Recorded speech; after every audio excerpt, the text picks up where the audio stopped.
right. So now you're on here to watch the Barbara Walters interview, Patrick's with the current IML. The goal today, get Patrick to cry. So let's see what we can do no.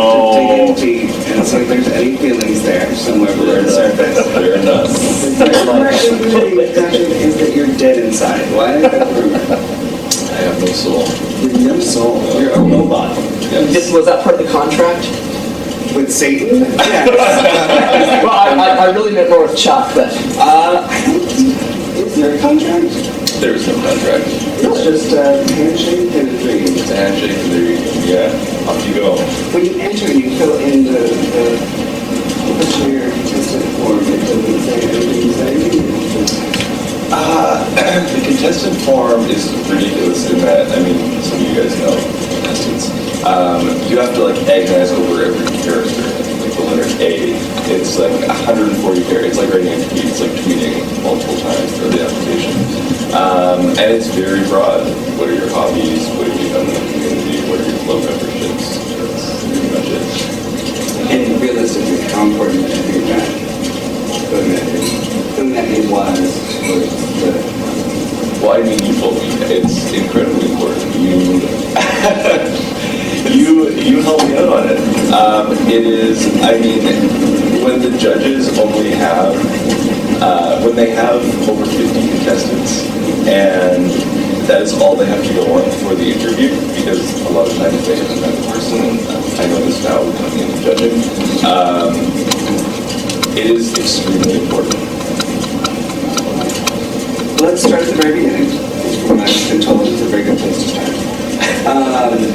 You grew up in Michigan, Wisconsin, somewhere snowy and boring. Where did you grow up? I grew up in Winnipeg, Canada. Winnipeg, Canada. It is snowy and boring. And for the ugly Americans like myself, Winnipeg, Canada is just north of where?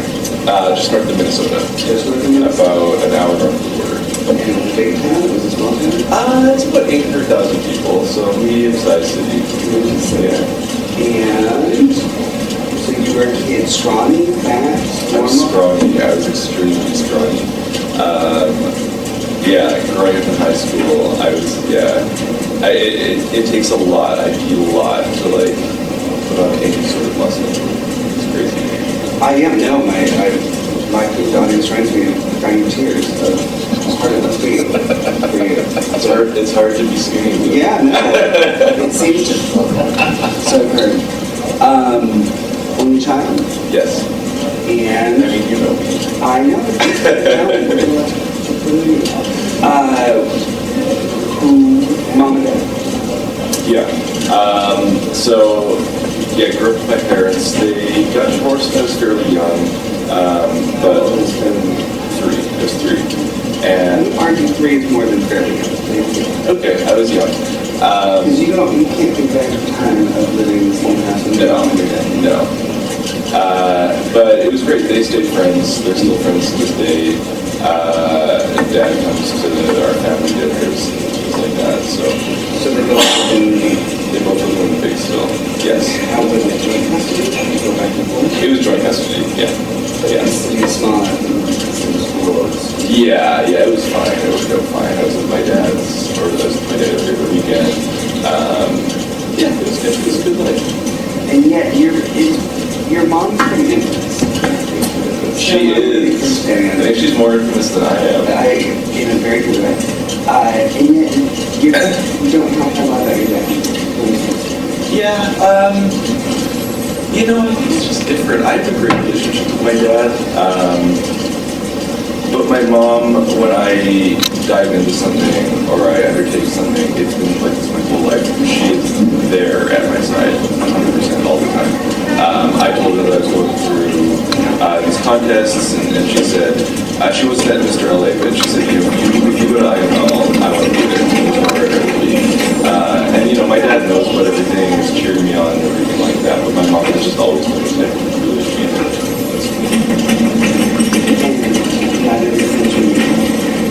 They did. I've been to a lot of my parents' weddings.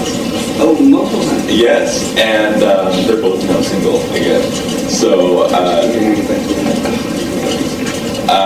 but no, No, so my mom remarried, that didn't work out, and my dad remarried, and that didn't work out either. So And were there ever steps of there were, yeah, from both of those marriages.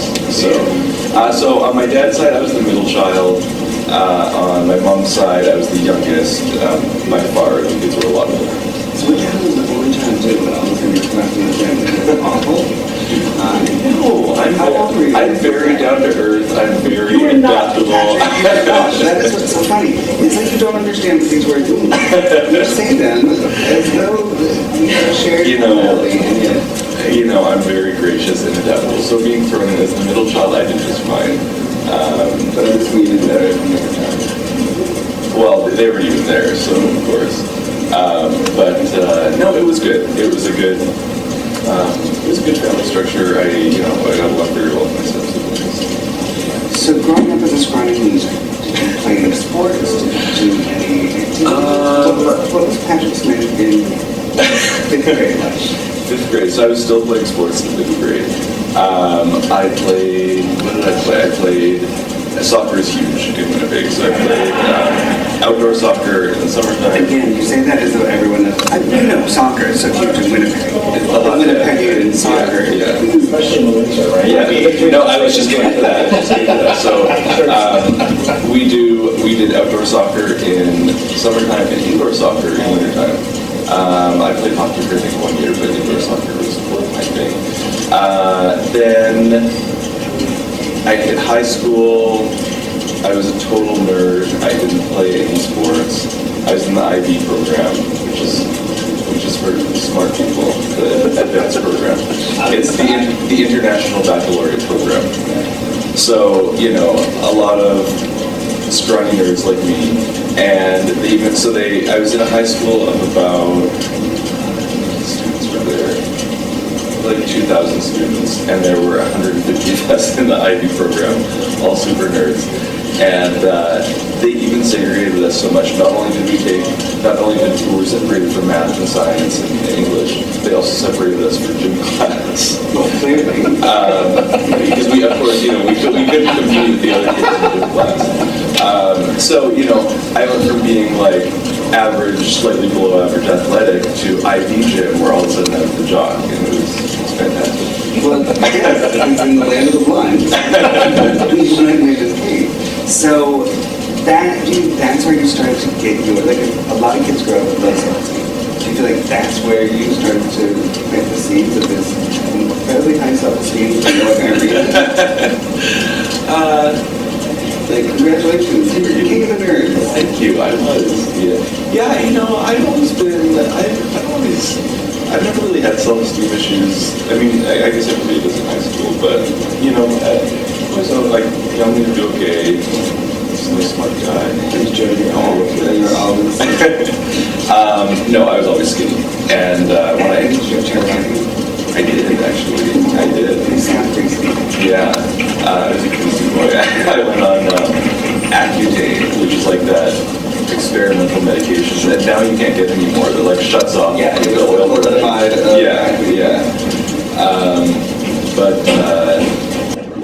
Yeah. So I hit university, and I was like, that's it. I want to put on some weight, so I started eating everything in sight. I would eat like one of my one protein shake in the morning was 2,000 calories. And I never got fat. I mean, yes, I started at that point, started putting on muscle and putting on weight, but I still never got fat. Yeah, welcome to 40. You're going to find the 12 part. We'll see, Luke. We'll see. Because you've got how much longer? 10 years, I'm on 30. You're only 30 years. I turned 30 in my eyeball here. So what was it like trying skating, or when did you start enjoying it? I mean, I definitely knew that I had the feelings for guys in high school. So there was one guy in my class who was super hot. All the other girls did too. He had Not the IB class. no, it actually was the IB class. What? I know. Like king of nerds? I know. Yeah. IB? I guess he was just too straight. But yeah, he was super cute, and Did you even join the Dungeons and Dragons club? yeah, we became friends actually. We actually had cottages like 10 minutes away from each other's and stuff, with bike riding and stuff like that. But Yeah, and then throughout college, I did the whole trying to be straight, pretending to be straight thing. Like, well, in high school, I had a female prom date, trying to be straight all throughout college. So at what point did you parents? So I moved to Ottawa when I was 18 years old to work in politics and move out on my own and just do my own thing. And that's where I started exploring that side of myself. And by the time I was 21, I was looking up with guys and everything. And at that point, I was like, okay, I want to tell my family. So I told my mom first. So your family super open, everybody was great. Yeah. You never felt comfortable telling them about it until you went away. Yeah, I mean, I've read articles about coming out and the psychological process that you go through, and they say that you need to accept yourself before. One theory is that you need to accept yourself before you can expect somebody else to accept you, and I think that it took me a while to go through that self-acceptance phase. I knew that my family was open-minded and everything like that. In Canada, the gay issue is really not a big deal at all. I learned, starting in grade 4 actually, I learned that some people are gay and some people are straight. There's nothing you can do to change that, that's just the way it is. So the public schools... Just like in America. Oh yeah. So they really ingrained it in you that gay people are just no different, just that's how they are. So I didn't have too many problems coming out, but it was that self-acceptance hurdle that I needed to get over. So, but that makes no sense. What were you trying to do to set you up? If your family was open, you had from a very early age, like I understand when people have these stories of broken Yeah. religious feeling, or what was it for you that you needed to accept? I guess you know, no matter how accepting the system is or how accepting your family is, everybody knows that if they come out and live life as a sexual minority, there are going to be obstacles. And regardless of how accepting people are, those will always be there. I have to come to terms of, my parents are going to want grandchildren, for example. They may be super accepting of me being gay, but this means they're not going to have any grandchildren, likely. And so it's just the obstacles that you see in your path going forward and that you try to get around. And I thought, maybe if I just find the right girl, it'll all click and everything will be fine. Maybe I'm just fine, I haven't found the right girl. So I tried to find a lot of girls, and it didn't work. So, was there any shame involved? Did you feel shame to it? Yeah, I mean, I think to the extent that everybody kind of does, especially right in the beginning. Let's not talking about what everybody else does. Well, what Patrick did. Yeah. I just find it interesting that as society has moved forward with huge increases we've made in society, there still does sometimes seem to be this self-imposed homophobia. No, I agree. And where does that come from? Like, you are a product of the system the way it should be. Yeah. And then you felt some intellectual phobia. Yeah. I don't know, maybe it's from being in the school environment, and maybe even though the teachers are teaching you that being gay is all right, I think you still do see, and I don't know what it's like in high schools in Canada now, but you still do see some of the bullying and the teasing and the names and everything like that to the students who have come out or who appear to be a sexual minority, and you just don't want to subject yourself to that. And whether that comes from the other kids having learned from their parents or on TV or whatever, that still existed, at least when I was in high school. You felt like you got bullied. Yeah, I didn't need it anymore. I was good. Yeah, I was good. All right, so you're at what point now? You're 18. You're living on your own. What time did you start exploring? What were those explorations like? Kinky, definitely. So I was. And just for the record, some people would say you started exploring in 5 seconds before you ended in his application. Little explicit. So being kinky, so that would probably have started with my I started a little webcam show. That was the way that I really explored my sexuality. Okay, kids today, we do webcam show. You put that, like, oh, I mean, I was shy, so I started a webcam show. Well, so I'm the exhibitionist.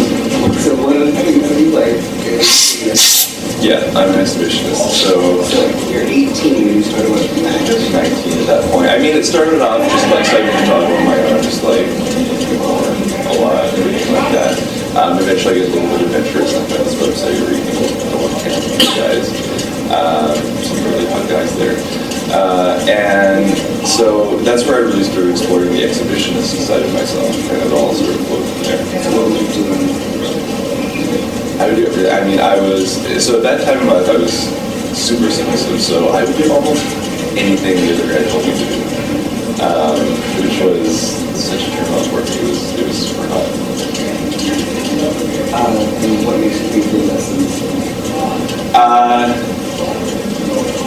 Well, I've actually started talking a little bit. Actually, like a dessert topping. Strawberries. That's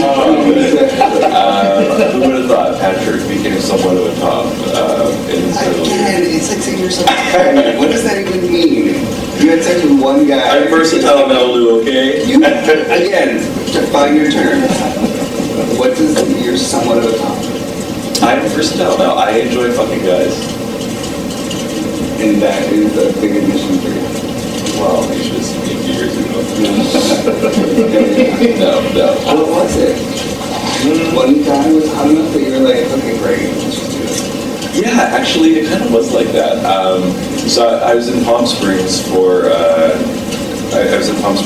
weekend with friends, and we were at the bar, and we see this like super hot guy selling Jello shots. He's walking around, he's only in his underwear, like perfect body, he's crazy. Everyone in the bar was drooling over him, and so I was talking to my friends about him, and he came over and started talking to me. And I was like, oh shit. So we started talking, and he offered me a Jello shot and everything like that. And then he walks away, and my friends are like, oh, well, they're like, oh, maybe he's and they're like, yeah, he looks like a total bottom plus you. And I was like, no, I was like, don't worry, I can get with talking, don't worry about it. So he comes back and gives me his phone number, and he says, let's hook up later. So I text him, we hook up, and we get back to his place, and this guy will not talk me at all. It just is not happening. So what? Walk me through the steps. You start wrestling and you're screaming, stick it in. Are you, like, each one of them you seen who put their ass up higher than No, he was like, he just told me, he was like, I just really want you to fuck me, like, I think it'd be super hot. And, you know, I'm a nice guy. And you should fuck me. No. And there was no double-headed dildo inside. There was no double-headed dildo inside. That was not going to happen. No, so we were just, I guess we were kind of wrestling for the bottom, and then he was like, oh, I just really want you to fuck me. And I was like, okay, fine. And I did it, and it was super hot. I don't know, something about him, just like how submissive he was, but he was also just like very much my type. And you know, typically I go for like the butch, like burly guys, but he was exactly my type, only about him, and it was amazing. And did you ever want to talk to one? Really? No, I mean, I tried it before that, it was okay, but it sort of got me on my way. And then it was like rapid fire, and then I started like, and then I talked like 5 guys in a row. Like that night? No. No, over the next few weeks, yes, there were about 5 guys. Okay, and is that your system, or do you think No, it's like, now I've reached a healthy balance. I did my topping binge, and now I'm sort of... I just binge. Binge on 5. I'm a married man, Lou. How has that ever stopped you before? I know. Alright, let's go back to, you're in Ottawa, which is the New York of Canada? What is that? It's the DC of Canada. It's the nation's capital. Yeah. What was it about politics that were you always interested in from an early age? Yeah, always interested in politics. So when I was like 9 years old, my grandpa had me outdoor hunting and delivering flyers for the local candidate that he was supporting. And my grandpa and I were always really close. And the key, we'd always sit down and like watch political speeches. Election night, I would always go over to his house, and it's exciting. It's such a blood sport, and it's such a it's just passionate. It's incredible. So and I like it for the policy reasons, but I also just like it because it is really cutthroat and really competitive, and it's kind of how I am. So I did all that with him growing up. Started becoming involved more in local campaigns, like on my own without him. And I applied for an internship when I was 18, and that's when I got accepted to go to Ottawa to work it was in the marketing arm of the government, or the marketing arm of the caucus. And so they would put together flyers, advertisements, things like that. And so I got the opportunity, and I did it. And this was your grandfather on your mother's side? Mm-hmm. And were you close with any of your other children? My grandmother also on that side, very close to both of them, took such good care of me. My mom had been divorced twice, and she's also the youngest in that family. So I think they felt the need to care for her and everything like that. And she'd always been really close to her parents. So it was always kind of the four of us. Her other two siblings were off traveling, and they had their own families and everything like that. So always really close to both of them. And I did a lot of visits with my grandparents on my dad's side as well, but just with my mom was really close. Your grandparents and your mom's like lived as well? Yeah, I mean, both since my grandparents did. But your father's side is very selfish as well. No, they were fantastic. Well, so my grandmother on my father's side actually died. I can't even remember her, to be honest. And my grandfather is fantastic. Was a great man. Just sometimes it works out that way. You're close to one side. That's how it was. You need that your situation is always involved. You're trying to climb right back into that world. Usually, I'm a mama's boy. And cousins? Yeah, I have cousins. Summer vacation. Yeah, just see them every once in a while. Yeah. So you decided college in Ottawa. Yeah. Going to college as well. No, so I moved to Ottawa when I was 19, now when I was 18. So I had 2 years of undergrad under my belt. Okay, so remember how I told you I was a super nerd in high school? It's the English nerd. Right. In college, I was desperate not to be the super nerd. And I found an amazing group of friends that partied all the time, weeknights, weekends, didn't matter. I wanted to do medicine, but with the partying I was doing, medicine was not on the table. And in retrospect, I'm glad I didn't go that route. So I did 2 years of undergrad. My grades were not very good, so I went from super nerd to super slacker. And at that point, I was like, okay, I need to reevaluate my future. I took this internship. The internship was supposed to be just for a summer, but I did a good job. They offered me a position in the Prime Minister's office full-time. And I said to myself, that's too good of an offer to pass up. I'm going to take a break from undergrad, reevaluate what I want to do. I can finish it later. And I started working full-time as well.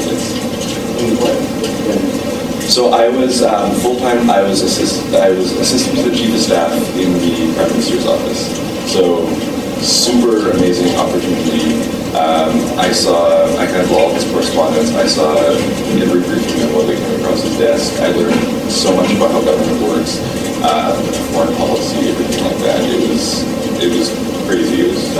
I worked insane hours, like 8 a.m. until 10 at night. But it was a pressure cooker. It was fantastic. How did you get that first internship? Like, what were the politics behind you getting into politics? Because outside of the cafe, you made a friend, I was working really hard, like in local campaigns before that. So people kind of knew who I was around the big political scene, and you were at this sort of recommendations and everything like that would apply. So that's how I got it. It wasn't competitive connections or anything, but just working campaigns. it was really congratulations. Proudest moment. It was. He was incredibly proud of me.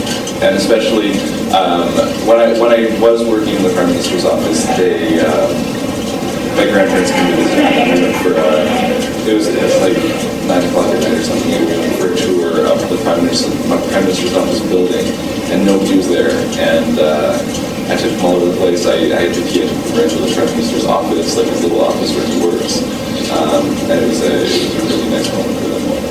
The Prime Minister, it's like being the governor here. Oh, president. Sorry, Yeah. the Prime Minister's like being the president. Oh, you Americans. But the What is the difference between the Prime Minister and the Premier? So the premier is like the equivalent. It's not time for questions from the audience. Patrick, what is the difference between So premier is the equivalent of a governor. The prime minister is the equivalent of the president. Gotcha. Yeah. Is there any other follow-up questions I should ask? I'm good, man. We'll open for questions later. No, we can open for questions now. I don't care. Shut up. So politics always your gig. You're in the Prime Minister's office working with a training person. You went from party kid to work kid. Yes. So far, the thread seems to be that when you do All over, something, yeah. you do it to the I do. I go all in. You don't do things by half measures. I do not. So you're doing all this craziness in the Prime Minister's office. Yeah. At what point do you tell yourself, should I go back to school? Should I? What was the next step? Yeah, so I did it I was in the Prime Minister's office for a year and a half, and at that point they came to me, and that's sort of the proper trajectory for an assistant. And then they said to me, okay, you need to do something else, or you're ready for the next step. You know, whether that's staying here in the Prime Minister's office, getting a higher level position, what do you want to do? At that point, I was feeling kind of guilty that I hadn't finished my undergrad yet. And so I reached out to the people back home in the party that I was affiliated with, and I said, do you have anything? And they put an amazing position in strategic planning for the party. The party was in opposition, so it's a small staff, but I was able to go back there and I worked on like strategic plans for individual campaigns. Which party was it? The Progressive Conservative Party. So the oxymoron club. Yes. Yeah. Yeah. So the PC party. So federally it was the Conservative Party. Progressively or provincially it was the Progressive Conservative Party. And in Canada, the entire political spectrum is shifted a little left. So you would call the types of politicians that I work for are akin to like a Clinton Democrat here, like a moderate Democrat. We don't really have anything like the Tea Party Republicans of Canada. And then, conversely, the left-wing party in Canada is far, far, far to the left of the Democrats. So what? It's like Bernie Sanders and Elizabeth Warren kind of. Yeah. So you go back to when tail between your legs and make it federally. No. Listen. I got a director position back home, the party back home. So like really, really great strategic position. And then I was also able to go back to school at night and some through correspondence. So it took me a while, but I finished my undergrad. I was no longer a slacker. I got straight A's because I realized it was important. And I worked there for 4 years. So you've gone Patrick Smith from success to success. What are some of the failures that you've made? I think I've just been here so long trying to think of one.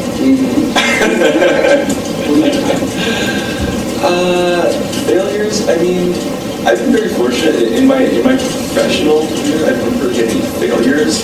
I've had struggles, and I think my struggles relate more to my personal life in terms of coming out and everything like that.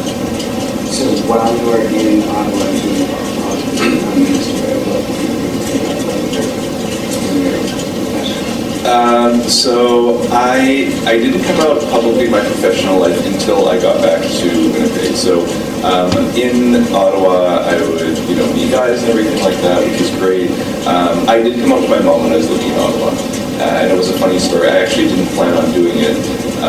but she can read me like a book, and there was something that wasn't going. More of a short story. An article.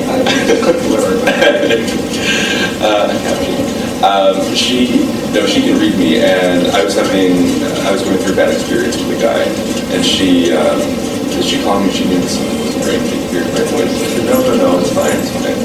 And she's like, no, tell me what's wrong. And so I told her, I was like, you know what? Mom, I think I'm gay, and I've been seeing this guy a little bit, and it's not going so well, and I'm really upset.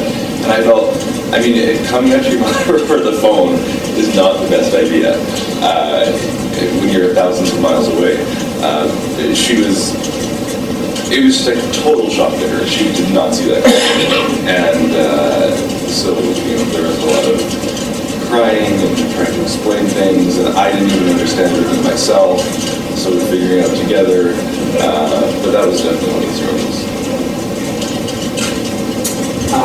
And then when did you come out to me? So I came up to my mom, and I decided that even if I wasn't ready to come out to everybody else anymore, I wasn't going to pretend anymore. I wasn't going to say, oh yeah, that girl's really hot when I'm hanging out with my buddies. So I made that conscious choice that if I'm not going to come out right away and tell the truth, I'm at least not going to lie anymore. So I went back home, and I started dating another guy, which was great, and he actually helped me with the coming out process. And I told my dad, which was fine, with my grandparents on my mom's side, and that worked out great. My grandfather on my dad's side, everybody knew. I told all my family first. And then when it came to my friends, that was a little tougher for me, to be honest, because I've had the same group of friends since college, my party guys, and they knew me as somebody who supposedly really liked girls, and I would hook up with girls and everything like that. Did you? I did. Like, fully completely? I did not fully completely act, but we got, pretty far. So, what is this, junior high school? Third grade? Did you do third grade? I got a third base too. So in high school, in college, that's how they knew me, and that's how they saw me, and it was very difficult coming home and saying, despite everything that I've told you for the past 4 or 5 years, it's a lie. Whereas with my parents, it was a little easier. I had some friends, most friends were totally fine with it, and they understood after explaining. I had one friend who I thought would disown me, extremely religious, from a religious family, always made extremely homophobic jokes. I thought he would disown me, and he did for a couple weeks, but things came around and we're still friends to this day. And then I had one friend who I thought would be totally fine, who never spoke to me again. Wow. Yeah. Was he ugly?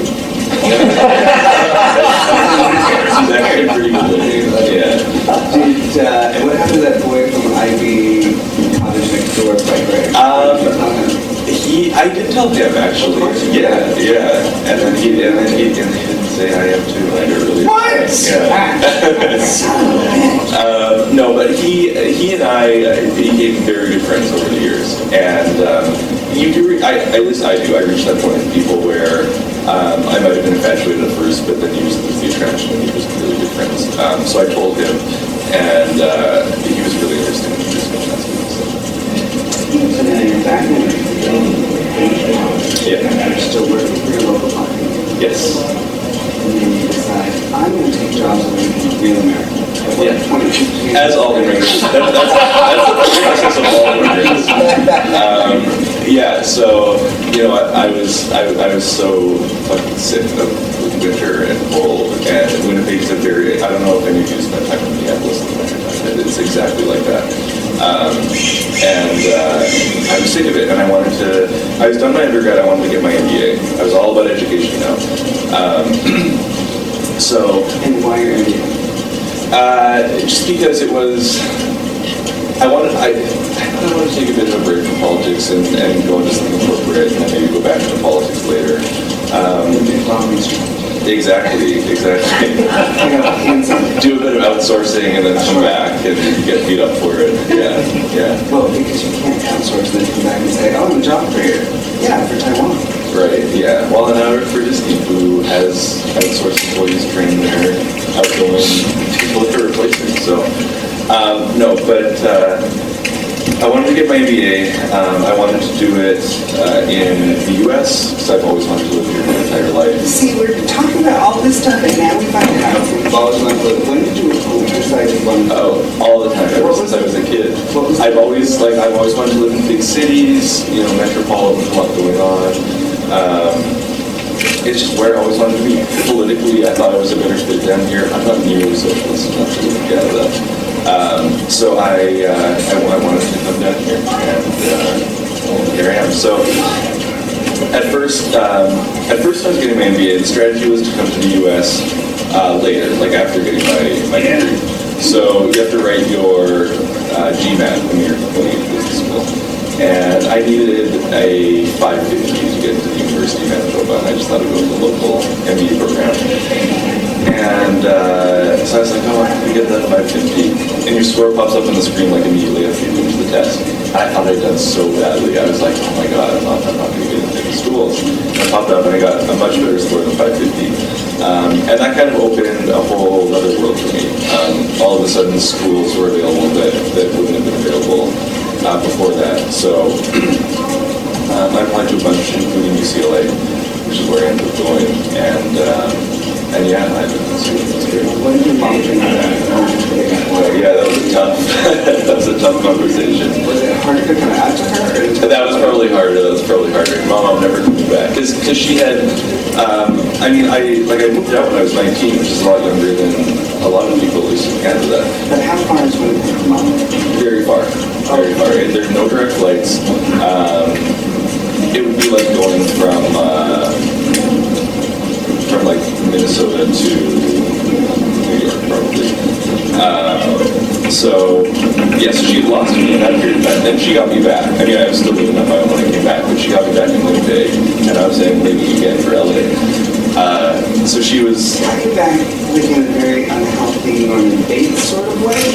Yeah. I kept her in the cellar. How did like, how many meals would you eat over at your mom's house versus cooking for yourself? It wasn't that weird. It was a few times a week. I'm still in my early 20s. 3, 4?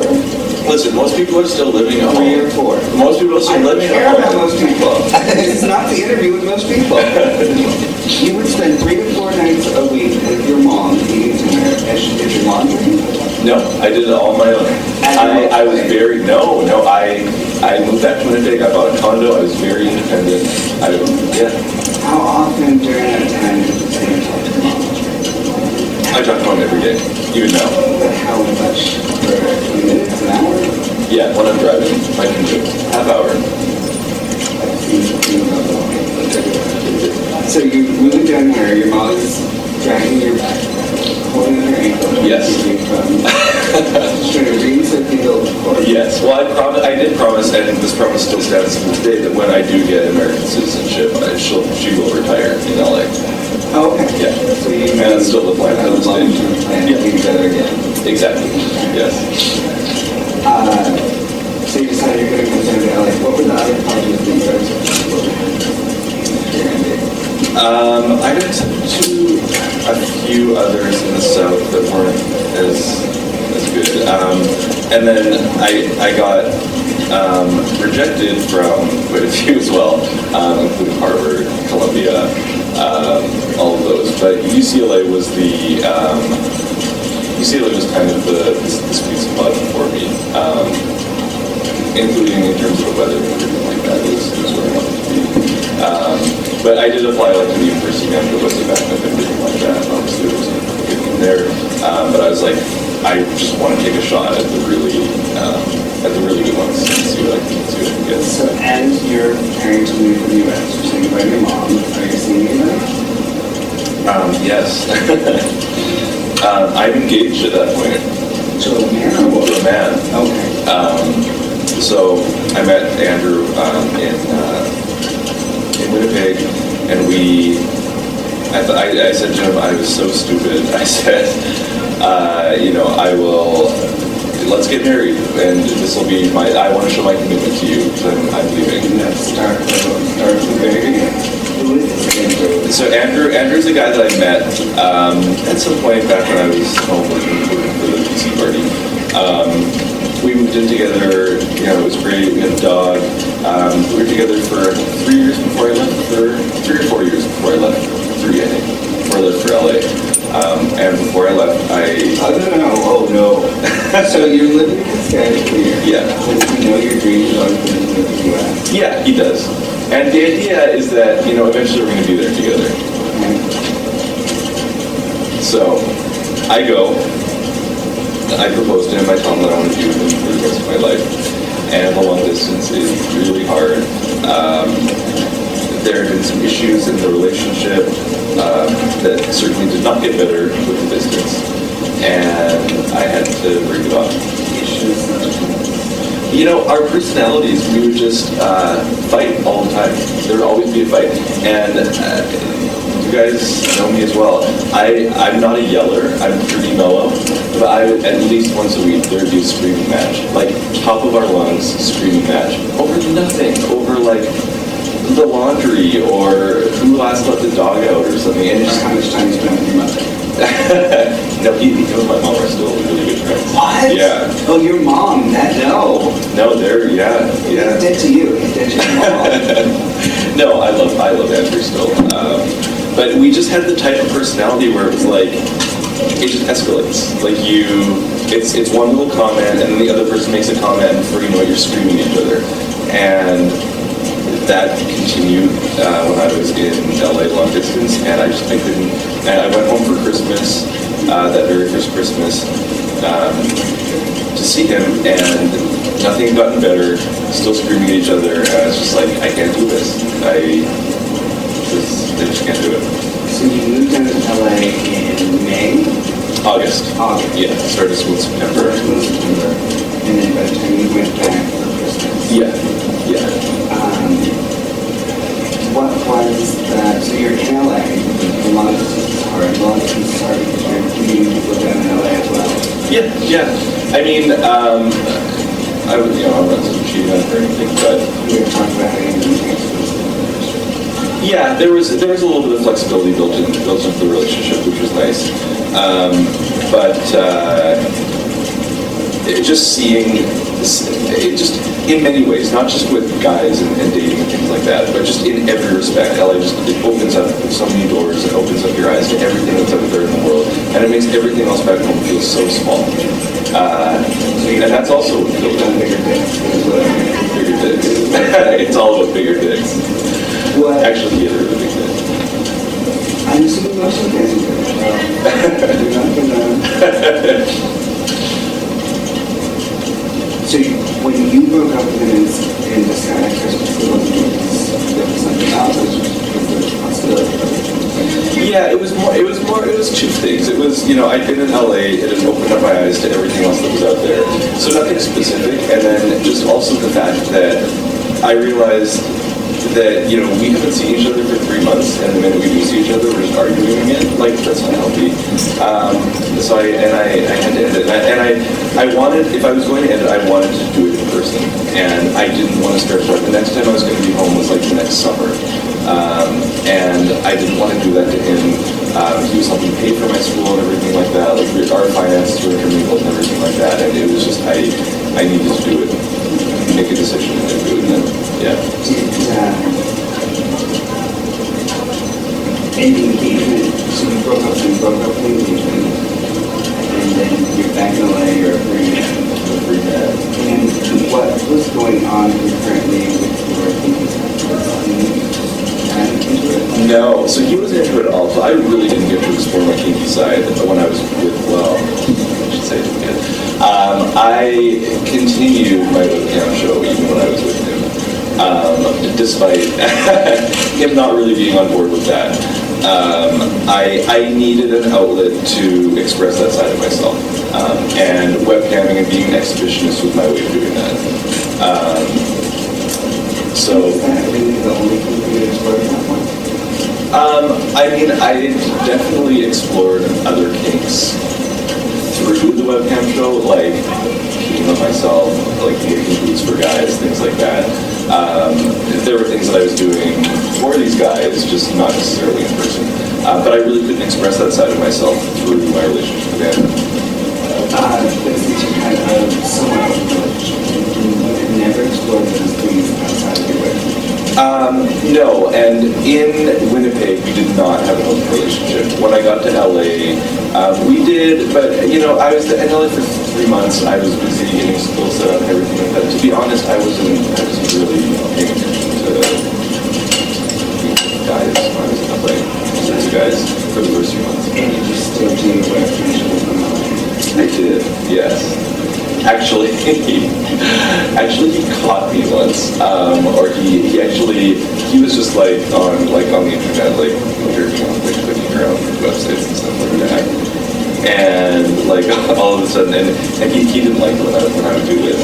And all of a sudden, like my phone is next to me, like on the bed, like he'd start reading it. It's him.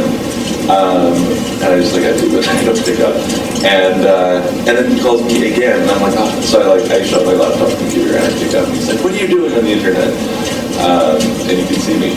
And so I did continue when I was in LA. So at what point did you start exploring your thing in real time? So that was shortly after we broke up. I started going to the Eagle LA. And it was fantastic. Shortly after the following year, I went to my very first Folsom Street Fair, and at that point I was hooked. So as I started hooking up with more guys after breaking up with them and exploring more kinks in that way, and then after Folsom I was sold. So in your example, the internet is a double-edged sword. Do you feel like you were able to get out of it what you needed at the time, and then you were ready to start exploring in person again? Yeah. Do you feel like the webcam show stunted you a little bit in a way because why should you explore the person getting It didn't stun me. I think so. Two things. One, in Winnipeg, there is one, but there's an extremely small community. And I just actually went back this year as part of my title year and did a great event. It is still a very small community. It was almost non-existent back when I was there. So that was one thing. The second thing is that I was in this relationship where it wasn't really okay to do that and go off and be open and explore that in person with other guys.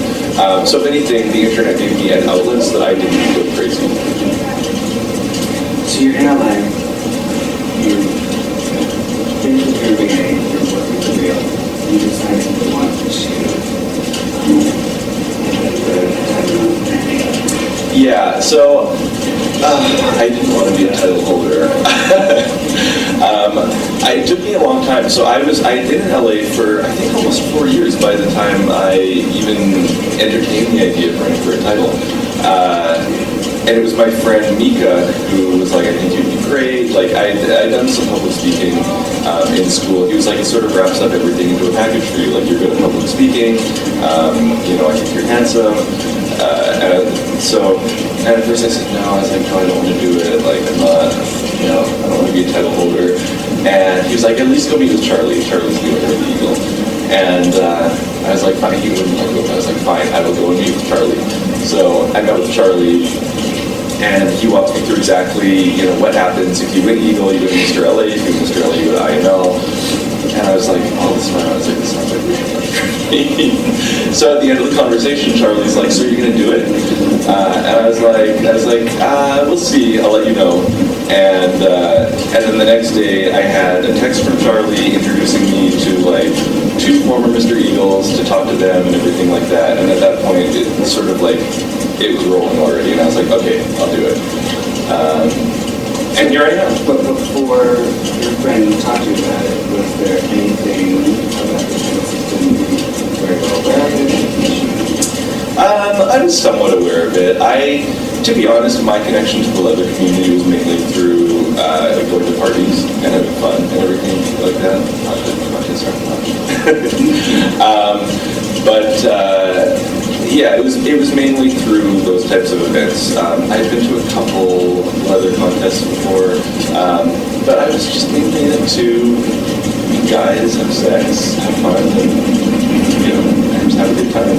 And to be honest, that's what I still think that it should be about. I mean, I think the title holders take themselves way too seriously. And, I'm still very much of the opinion that the vast majority of people who are connected to the leather community have the connection through sex and wanting to have fun, and not through going and watching contests. So you entered the title contest, I ended it for the fun of it, and I thought it'd be really cool for Mr. Eagle. You get your picture on the wall. Yeah, it's a tradition thing. You get free drinks at the Eagle. Once you're Mr. Eagle, your drinks are all comped. It seems like for life, because every time I go there, it's still free drinks. Yeah, that's why there's all these old, like you're gonna be there 8. Oh, I know. and Corey will still be there serving. Poor Mr. Eagle just hanging out with their Medicare.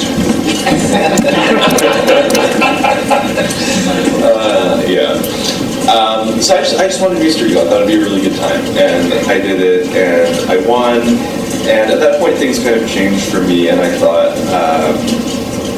So Eric Paloya was my title dad from the Eagle, and I became much more aware of everything that he had done with his title year, and I still had that lingering interest in politics in me, and that political bug.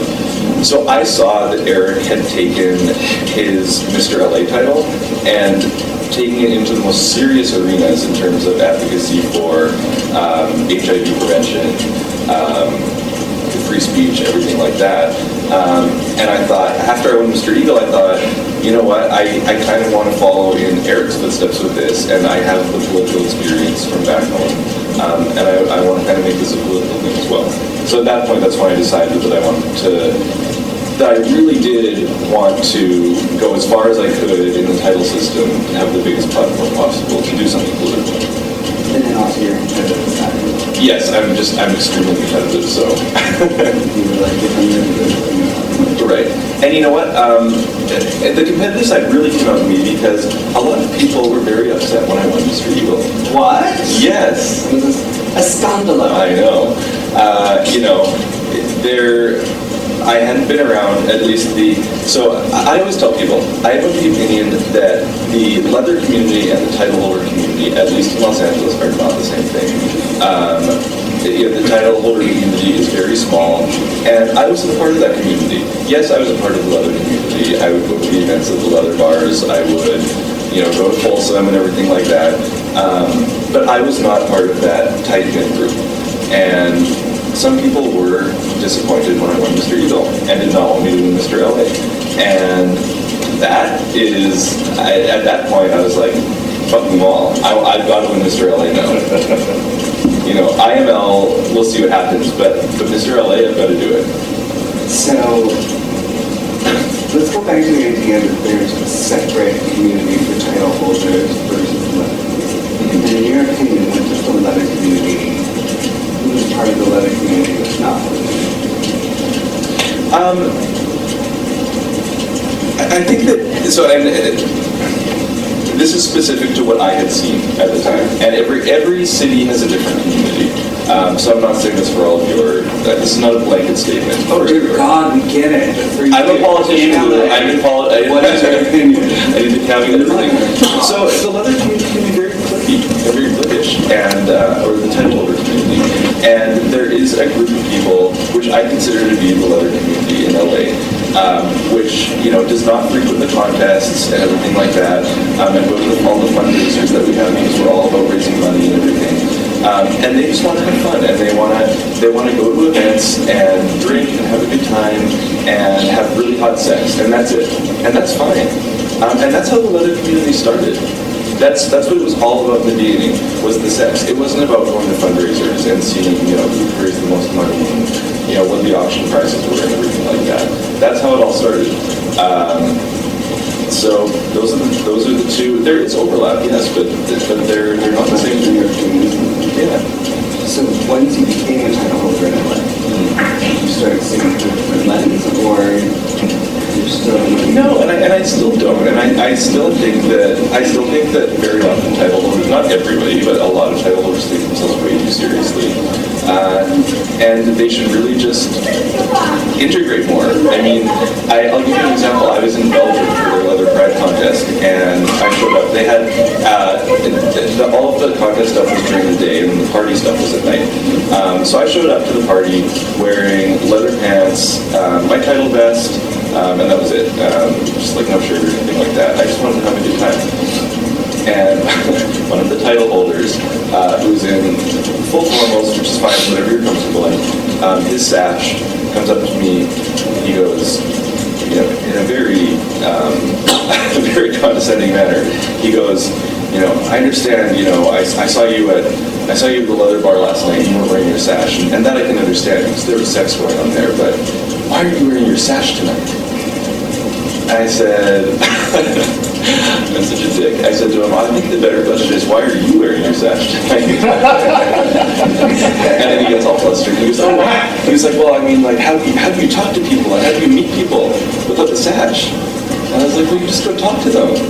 And I just thought it was very telling that that's how a lot of title holders think, and I didn't think that's too bad. I think you're wrong. Okay. I think you're rude, and I hate you. Okay, I am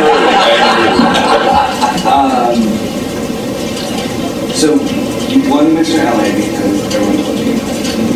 At this point, you know nothing about IML. You've never been, you've never... No. So what were you thinking? What was your strategy for IML? Did you care? Yeah, I cared. Yeah, I definitely cared. I mean, so for anyone who doesn't know, Lou is my handler at IML, so he's seen the best and the worst. I really listen to work. It's still making this the best. I keep hearing about it. I just understand. You know, IML, I took more of an approach of it. My goal really was to win Mr. LA, and I thought, you know, if I have that platform, like LA is such a world-class city, I can really do a lot with it. My strategy going into IML, or my philosophy was, I want to work really hard, I want to be competitive, I would love to win, but I am competing against 51 other hot, sexy, accomplished men who are very articulate, and who knows what's going to happen. I'm not going to count on anything. I'm happy with Mr. LA, but I am going to go to IML and do my best. And down here, was it more hectic with it? You know, I know people. So people, that was my first IML. People ask me that just want to go to IML. They're like, oh, so what's it like? Like, what are the parties and everything? And I'm like, I have no idea what IML is like. My IML experience was practicing my speech in my hotel room, making sure that I was eating on time, going to the gym, and being graded up on stage once a night. That was my IML experience. Some other contestants do go to the parties and everything, that's fine, but I wanted to do the best job that I could do, and knowing myself, I know that I would only do very well if I took the time, you know, in between being on stage to meditate and be myself and practice and everything like that. So you won. And what happens after you win? The group Oh, it's crazy. Yeah. hung up on stage. Yeah.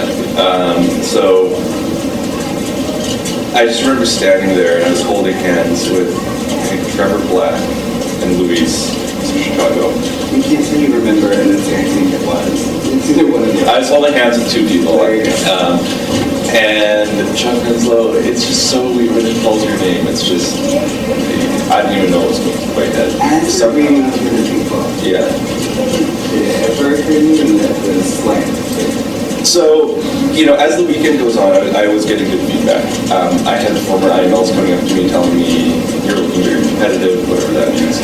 I'm hearing good things. It's like Rocky, you're a kid. I know. So apparently I'm competitive, whatever that means. I'm going in. So I make top 20, they call my name for top 20. And you also hear a bit of chatter, like who else is doing really well and everything like that, right? Like maybe there's like 4 or 5 people. So they call Brian Dunn, who I knew was going to do extremely well as second runner-up. And then, you know, of course, that bitch gets perfect who goes on stage. Of course he's going to get to the podium, right? So they call his name for the first runner-up. I'm like, oh my God. And then what's going through my mind is like, based on those 4 or 5 people that have said, are really competitive, I'm like, oh my God, this could actually happen. And then Chuck calls my contestant number, I just hear contestant 39, and it's like, oh my God. And somehow I managed to step onto the podium. It's crazy. So you do your waving thing and everything like that, and then there's like INL's like a machine, like they whisk you away. And I remember standing like down at the stage, like thanking all my sponsors and everything, and Charlie and Hunter from Eagle LA, and the handlers were literally like pulling me, like, you need to go now. And I turned around and I was like, I said I had my diva moment, and I was like, I would not be on that podium with all of these people right here, so I'm going to take a moment to thank them, and then I'll be right with you. And I love that to a Canadian, that's their diva moment. Excuse me, I'm going to finish this, and then I'm going on to the next thing. Oh, yeah, that was crazy. Excuse me, you wouldn't mind I giving mean, just a moment? you were my handler. You were the other diva. I can't be right. More from a sad kind of... Oh, okay. Like a washed-up diva. No, more like, okay, and then I need to go to the gym. And then I need to, okay, go to the gym. But yes, and then you're part of the Big Shape. Yeah, so they take you off to the room, you're doing all your photos, everything like that. For whoever wins, your jaw is going to hurt by the time you're done.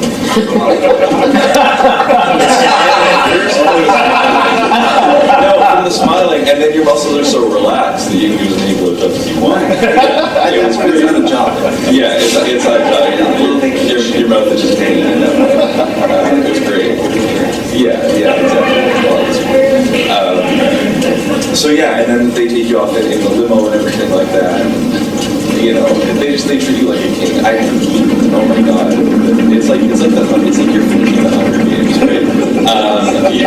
I'd barely been eating anything all weekend, like trying to look good for the contest. And you go back to the INL office, and there's this buffet of food, like this copious amount of food. And there's only like 8 people in the office, but I ate everything. It's amazing. They take you all over the place in the limo. They're like, oh, yeah, the limo will be here whenever you're ready to leave, and it's just they treat you like a king.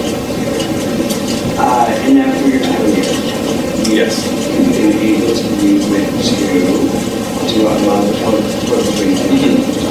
Yeah, I have, which is nice. I mean, don't get me wrong. I was saying earlier, this community is founded on sex. I firmly believe that. The title holder should be more sexual and everything. But I also wanted to make it very serious. So I went to places like Uganda, the Ukraine, Egypt, Morocco.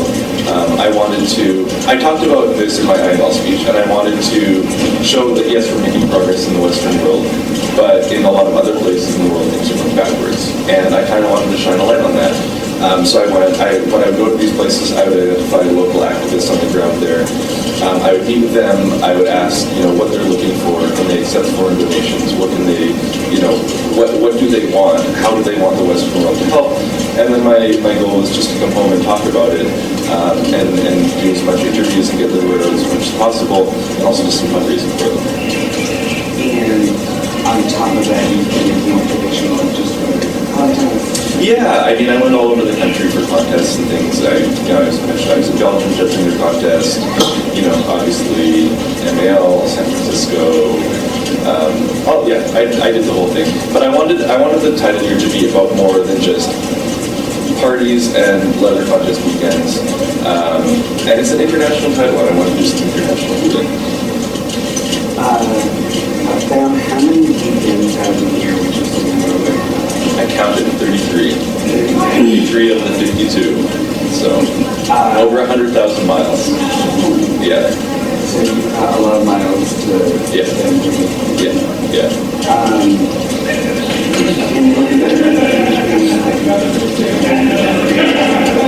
No, I was asked that question when I stepped down from Mr. LA, and any regrets what would you do differently? Nothing. I mean, honestly, it would have been great if I could have done this full time and that was my only thing. But the travel is expensive. I need to keep my day job, so it was a little tough juggling the two. It's like I had 2 full-time jobs this year, but here I am. What kind of course and My favorite thing was standing on the steps of the Supreme Court when the marriage equality decision was announced. And hearing the cheers, and you haven't made me cry yet today, I'm not going to cry, but I cried when that decision came out. And I was there wearing the sash and with the Sisters of Professional Indulgence and Dan Rothenberg. And it was just such a beautiful moment. And immediately, people burst out in the national anthem of the country. It was just such a moment. To be IML for that and to say that, I had been there with the statue and the steps in such a historic moment that most people in generations don't get to experience. It was fantastic. All right, we've got maybe 15 minutes left. What, do you guys have any real questions? Anybody? Yes. Is there something that you were kind of surprised to learn about yourself since you won in your title year?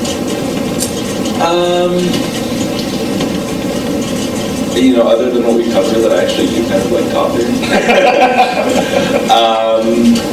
And kind of like is not the most ringing endorsement. Give me a sex act. Give me time. Wow, he's super hot. I'd rather enjoy it. I don't know if there's one thing I discovered about myself other than the fact that I do think that it changed me. And not in any huge way, but I am more assertive now than I've ever been in my life, more confident, and it really does. It really does change you, and I think a title does that regardless of whether it's a bar title or it's IML. I mean, it's fantastic for that. That's one great thing about that. Yes, sir. How have you balanced your professional life and your personal life, and how much do your work colleagues know about this part of you? Yeah. So the answer is barely. Have I balanced it? It has been difficult. So when I won the title, I came to my boss. I'd been in Chicago, and my boss didn't really know me about the other stuff at all. But after winning IML, I was like, okay, well, here goes. So I came to him, he's like, how was Chicago? And I was like, it was great.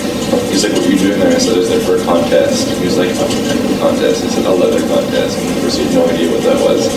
I had to explain it to him.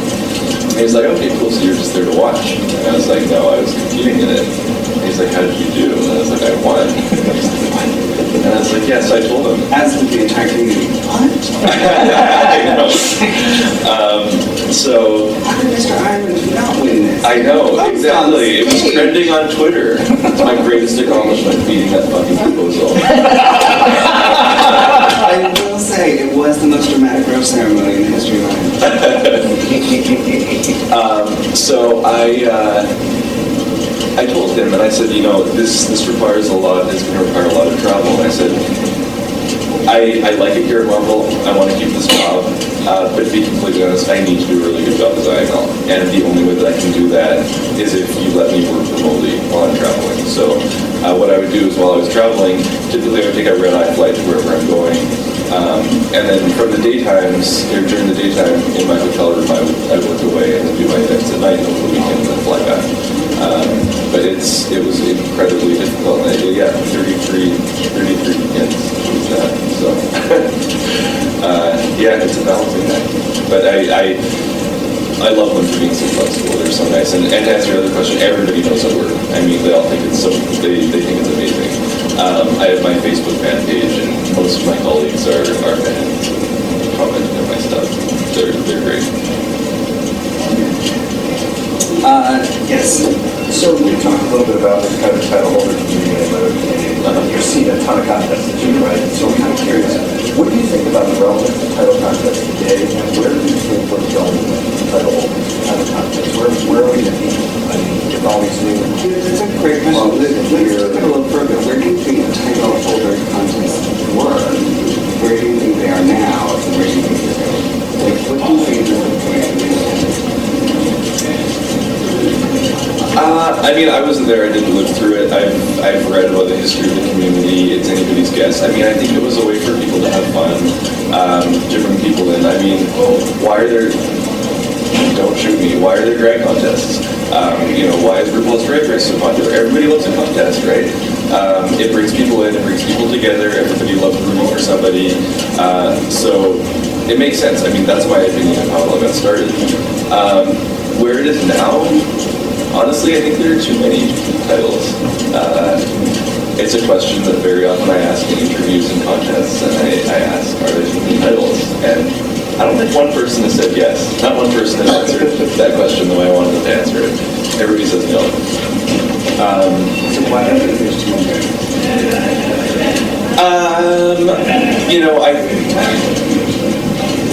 I just think that it dilutes the importance and the specialness of a title when you have so many out there, and you have some people out there that make up titles for themselves, and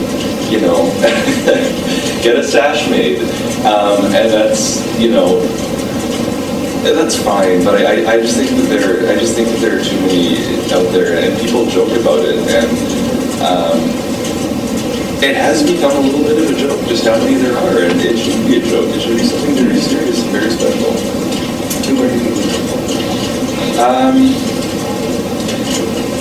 So I think that when all of this started, at least from what I've read, it was very much about sex and everything like that, and the sexy guys, and then the AIDS crisis hit, and then things very much swung towards activism and fundraising and everything like that, and which you still see a lot of. When I judge a contest, I like to see title holders who encompass both. I think that now with prep and everything like that, we can be a little bit more sexually adventurous and everything like that, and get back to sex a little bit more. And not be so concerned about the raffles and the auctions and everything like that, but still being community-minded and everything. So that's where I would like to see it go, and I hope it's going that way. How's your hands? Well, first of all, I want to thank you for being an inspiration to me. And by the way, my name is Danny Rick. I'm Mr. Leonard Colorado, and we'll be competing this year. Nice. And one of the things where you really inspired me and made me determine that I felt the need to compete, and whether I win or not, to me, is not the point. It's about having a platform where people will listen to you. Yeah. Because at that point, you've usually got their respect. You automatically have their attention. So that narrows things down. And plus, you're talking to the right people that want to be there and hear you. Yeah. Yeah. And that helps. There's always the hecklers and but part of my deal when you, I was so proud to see the photos and you there on the steps. I was the first gay man in Oklahoma to enforce 34 years ago. And get full custody of child support. My kids at the time were 4.5 and 6. Yeah. My son will be 39. I know he's getting my daughter's 31, Yeah. which will be unique situation. My mother's a lesbian. Oh, wow. So it's very colorful in life there. And I was married to my high school sweetheart. Right. You do nothing. Yeah. And but anyway, long story is the point of it being, once that made such an impact on me that's where that was one of my brothers started doing. Right. And what most people don't realize, and with all of us title owners go through this. First of all, you don't realize when people are actually watching you and how much history you're making at that time. And that's kind of overwhelming sometimes when people think like that. But where I wanted to further it is now that we've got the marriage situation, quite a few gays and lesbians have had children over the past 10 years, let's say, and that family has started growing.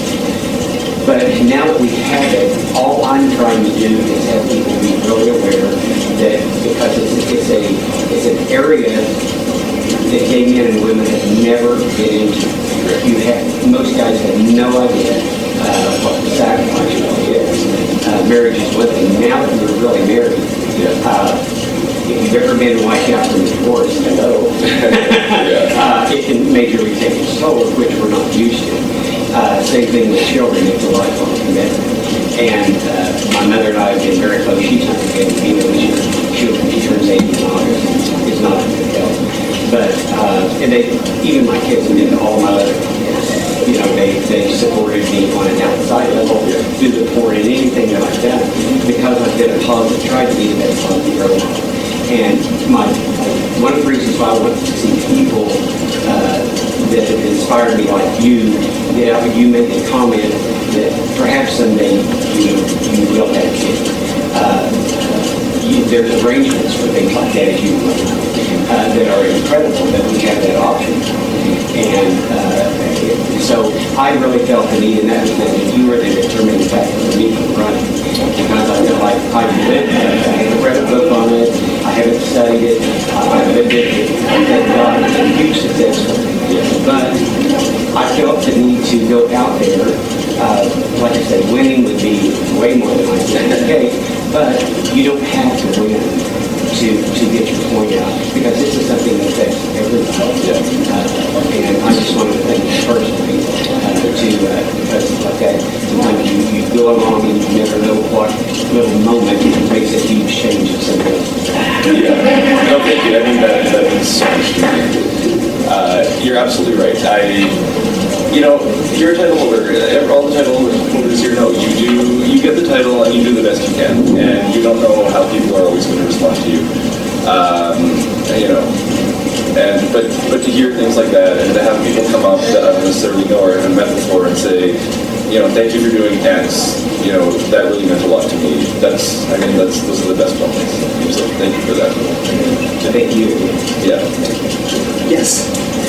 You mentioned, to roll back a little bit, you mentioned you've asked the question many, many times, are there too many titles? And that nobody has answered that question the way you would have that answer. Yeah. What would that way be? I would say yes, there are too many titles. I mean, when it's a running joke in the letter community that you can just get a sash printed up and be whoever you want, maybe there's a few too many at that point, right? And particularly, I don't know the experience in other cities, but in LA sometimes we have a really hard time getting into this biggest contest. We have 10 other titles in LA, and people are talking about doing more. People are doing 12 other titles in LA. When you're having to chase people to be a title holder, and oh no, don't worry, you're going to be great. Just do it. You're going to be our title holder. That's too many. All right, we're almost out of time. Anything else? Yes. There's always the question of how much of an issue have you had with people throwing themselves at you? The Silver LeMay groupies. I will say it is extremely nice. A lot of people do want to have sex with you, which is a really good it's fine. It's fine to deal with it. Some people can get a little aggressive, but it is what it is. It's so funny because I have my scruff profile, right? And I have my face in there and everything like that, and everybody can tell that it's me. My profile is my initials. I'm rarely on scruff, but I still see the messages that come through, and I haven't been on scruff in 3 weeks.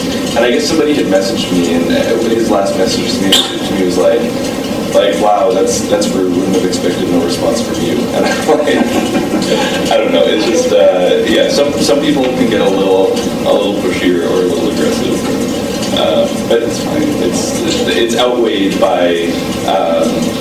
It's outweighed by all of the great opportunities.